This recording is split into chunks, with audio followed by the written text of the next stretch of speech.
In this video, I'll be describing the levels of the lectical scale, the developmental scale to which all lectical assessments are calibrated. But before we get started, I want to recognize Harvard's Dr. Kurt Fisher for his development of skill theory and the skill scale. The lectical scale wouldn't exist without them. In fact, the lectical scale is best thought of as a refinement of the skill scale, which has 13 levels starting with 0 and runs from birth through adulthood.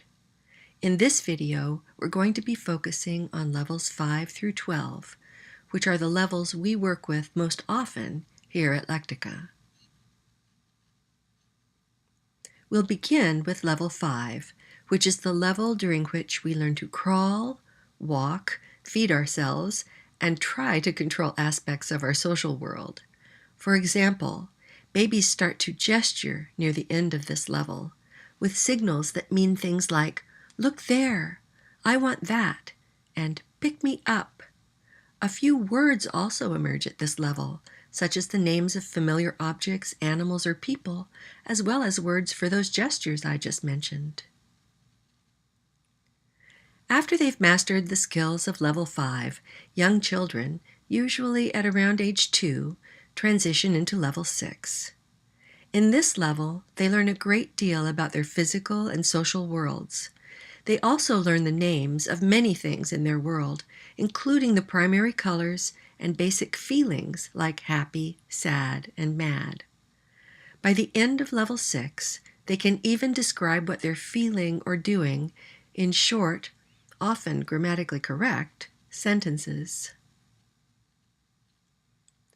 Children usually move from level 6 into level 7 sometime between their 3rd and 4th birthdays. During level 7, children achieve a number of advances in social understanding, like knowing the difference between truths and lies, or what it means to keep a secret. They also produce longer sentences and are able to use conjunctions like then, but, and because to connect ideas. Their understanding of numbers also grows. They can now do simple addition with the help of fingers and toes.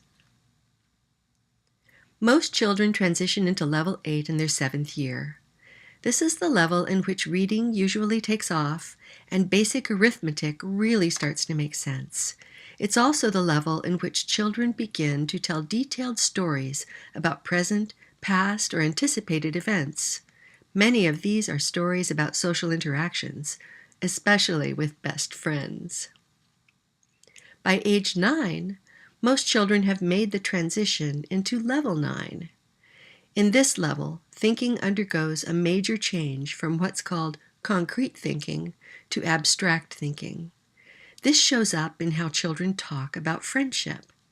Rather than telling a story about how they feel after being lied to by a particular friend, as they would in level 8, children performing in level 9 can sum up how they feel about lying in a general statement like, "It's not much fun to be friends with people who lie to you."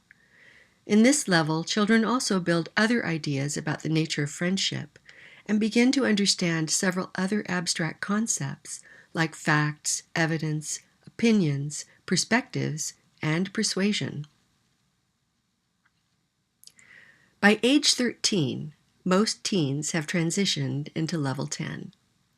In this level, they're able to build a reasonable understanding of many important science, mathematical, and social concepts, and apply those concepts in real-world contexts. This is because they can now see logical relations between the kind of abstract ideas they began to develop in level 9.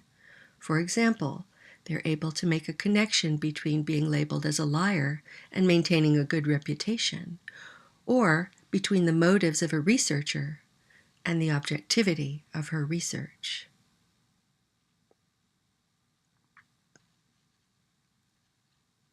Unlike levels 0 to 10, level 11 does not emerge routinely in a particular age range. In fact, level 11 is not even the most common level in adulthood. That distinction belongs to level 10. But level 11 is catching up. partly because the complexity of adult life in the 21st century demands more than the ability to see logical relations between a few variables.